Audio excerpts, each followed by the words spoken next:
देखिए, सबसे पहली बात तो ये है कि ये जांच है वो कब से चल रही है। जब झारखंड के चुनाव समाप्त हुआ, पिछले वाला 2020 का, उसके बाद पहली बार छापा पड़ा है हमने। और 2020 से लेके जब मैं अन्य प्रदेशों में दौरा करने गया, झारखंड में पहले पड़ा, झारखंड जाने के बाद उसके बाद आसाम गया तब छापा पड़ा, फिर उत्तर प्रदेश गया तो 8-8 दिन में छापे पड़े, फिर उसके बाद हिमाचल गया तब छापे पड़े, अभी जब पंजाब भेजा गया फिर छापा पड़ा। दूसरी बात यह है कि सीडी कांड के बारे में मोदी जी, शाह जी लगातार बोलते रहे, सीडी में फंसा हुआ है, ईडी में फंसा हुआ है। 7 साल लगे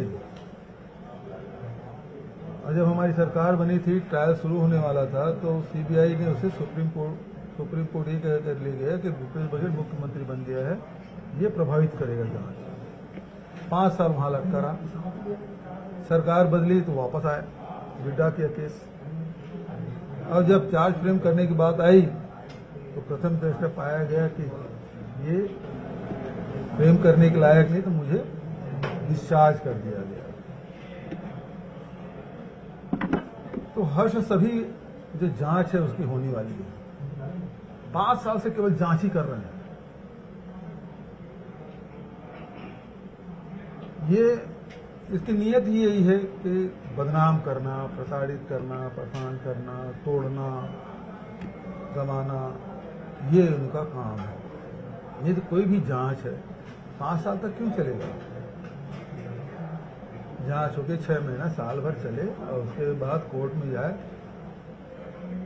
चार्ज फ्रेम करे, गवाही किसी हो, लेकिन ये जांच ही कर रहे हैं। पता नहीं कब तक जांच करेंगे। कोई सीमा है किसी चीज की? जांच करने में कोई सीमा होती है? वैसे ही दे दिए हैं सीबीआई को। वो यादव की हत्या हुई वहां कबीर धाम में, दादराम यादव, क्या हुआ सीबीआई जांच का? वीरनपुर सीबीआई जांच दे दिए, 1.25 साल हो गया, क्या हुआ उसका?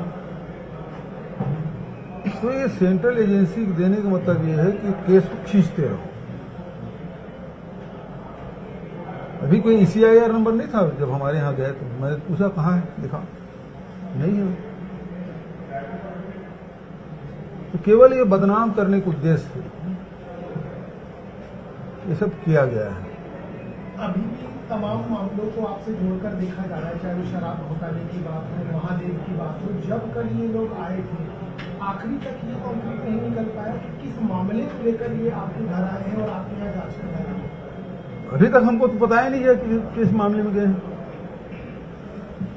घर में गए तो सबसे पहले मेरे कमरे में गए, दोनों मतलब बच्चे लोग रहते वहां गए, मेरे यहाँ आए। तो मैंने पूछा कैसे? मैं चाय पी रहा था, पेपर पढ़ रहा था, मैं पहचानता नहीं था। बोले हम लोग ईडी वाले हैं। अच्छी बात, आइए बैठिए। मैं तो पीछे 2-3 साल से इंतजार कर रहा था, आप आए, आने वाले हैं, आज आ ही गए आप। उसके बाद जो आहूजा जी हैं, वो बच्चे जहाँ रहते हैं वहाँ चले गए, और यहाँ मैं था वो 3 अधिकारी वहाँ बैठे हुए थे।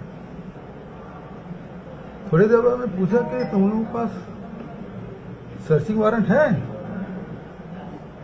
उनके पास था नहीं, तो दौड़े दौड़े फिर गए आहूजा जी के पास। आहूजा जी आ नहीं रहे थे, पता नहीं कुछ बात कर, मैं तो उनके साथ बैठा था। तो मैंने पूछा आप लोग ईडी वाले हैं कि नहीं हैं? तो फिर आई कार्ड निकाल के देखा, ईडी वाले हैं। अच्छी बात है, तो इतना देर क्यों लग रहा सर्चिंग वारंट लाने में? फिर आहूजा जी आए और उन्होंने कहा कि हमको 1/7 का सर्च करने का आदेश मिला है, और ये जहां आप निवास कर रहे हैं वो दूसरा ब्लॉक है, इसलिए आपकी जांच हम नहीं करेंगे, इस बिल्डिंग की जांच हम नहीं करेंगे। ये अलग है क्या? मैं बोला लिखा हुआ है तो मुख्यमंत्री कैंप कार्यालय है, अब पूर्व मुख्यमंत्री कैंप कार्यालय है, मैं यही रहता हूँ। तो मैंने पूछा फिर मुझे तो विधानसभा भी जाना है, तो उन्होंने कहा कि ना जाए तो ज्यादा अच्छा है।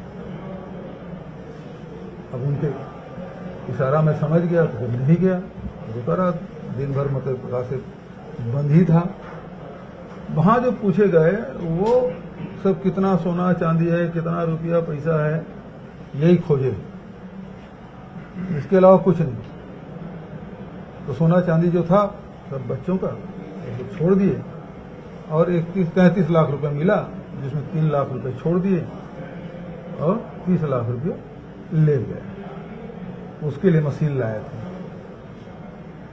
मेरी बहू पहले बैंक में काम करती थी शादी के पहले, उनका इतना नोट तो मैं गिन देती हूँ, मैं बैंक में काम करती थी। तो केवल मतलब मीडियम क्या चला, नोट गिनने की मशीन, एक नहीं दो, कई लोग तो ये भी चला दिए, भूपेश बघेल के घर 2 मशीन है नोट गिनने।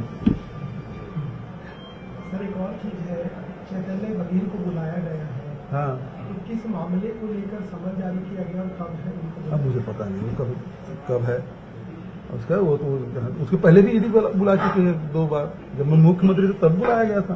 हालांकि वो मीडियम दिए नहीं, 9 घंटे 10 घंटे उस समय बिठाए थे, सारे सवालों को उस समय जवाब दिए थे। तो अभी भी जवाब दे देगा। एक कार्रवाई कवासी लखमा पर की गई, विधानसभा में सवाल पूछा गया कि कवासी लखमा क्या कर रहा है। अब ये संयोग है, एक प्रयोग है। कवासी लखमा ने सवाल पूछा, 8 दिन के अंदर में ईडी पहुंच गया। मैं दूसरे उप मुख्यमंत्री से सवाल पूछा, उन्होंने अरुण साहब से पूछा, मैं विजय शर्मा जी से पूछ दिया, तो 4 दिन नहीं लगा। मतलब अरुण साहब ज्यादा फास्ट विजय शर्मा, और ये प्रयोग है, संयोग में नहीं जानता, लेकिन 4 दिन मेरे घर में पहुंच गया। आज तक सदन में भी इस मुद्दे को लेकर के आप लोग सदन में भी आज इस मुद्दे को लेकर के उठाएंगे? कल हो गया, कल प्रदर्शन कर लिया, तो सारे विधायकों ने किया मेरे अनुपस्थिति में, बहुत उनको धन्यवाद। लेकिन ये सदन है वो जनता के लिए है। ये बात सही है कि मुझे रोका रहा वहाँ सदन में, मैं लिख के दे नहीं दूंगा, नहीं तो है ना। हालांकि मुझसे पूछताछ भी नहीं थी, आप जा सकते हैं लेकिन ना जाए तो अच्छा है। तो वो बोला ठीक है भाई, इसकी इच्छा नहीं है जाने की, हो सकता है बाद में कुछ नहीं बुला ले, तो रुक जाऊं, तो रुक गया। कार्यकर्ताओं के ऊपर एफआईआर हुई है सर, क्या पता, मुझे जानकारी नहीं है। सर किस उद्देश्य से वो आए थे, किस तरीके से? उद्देश्य केवल एक ही है, भूपेश बघेल को रोकना, बदनाम करना, प्रताड़ित करना, दबाव डालना, यही। अब अगला स्टेप आपका क्या होगा इस तरीके? जो करना उनको करना है भाई, हमको क्या करना है, वो बुलाएंगे हम चलेंगे। भाजपा सर हर घोटाले में आपका नाम सामने लाती है, लेती है और आपका नाम घेरने की कोशिश। अच्छा ये बताओ, महादेव ऐप का क्या हुआ? अभी तक के जो उसके डायरेक्टर हैं वो पकड़े गए हैं क्या? ट्रिपल इंजन की सरकार हो गई, उसके साथ प्रदीप मिश्रा जी तो बढ़िया, सौरभ चंद्राकर जी आइए, इन्हीं के मुखौटा है वो भाजपा के, पकड़ के लाए क्या? और खूब हल्ला किए, प्रधानमंत्री तक बोले महादेव में 500 करोड़ का घोटाला हुआ, उसको पकड़ के नहीं ला पा रहे हैं। लेकर 5 साल हो गए जांच करते, कभी आईटी जांच करती, कभी ईडी जांच करती, कभी सीबीआई जांच करती, कभी ईओडब्ल्यू जांच करती, फिर केस होता था फिर जांच करते। बस केवल ये प्रताड़ित करना, इसके अलावा क्या है? बदनाम करना, केवल कुछ लगता है? देश केवल बदनाम करना। अब जनता धीरे धीरे सब समझ रही है सब चीजें। सर ये सीडी कांड खूब बोलते थे, क्या हुआ? डिस्चार्ज कर दिया ना मुझे, तो कोर्ट में टिक नहीं पाएंगे लोग, इसलिए जांच में खींचते रहो। सर ये देखना चाह रहे हैं सर, आज एक खबर आई कि जो अमन साहू है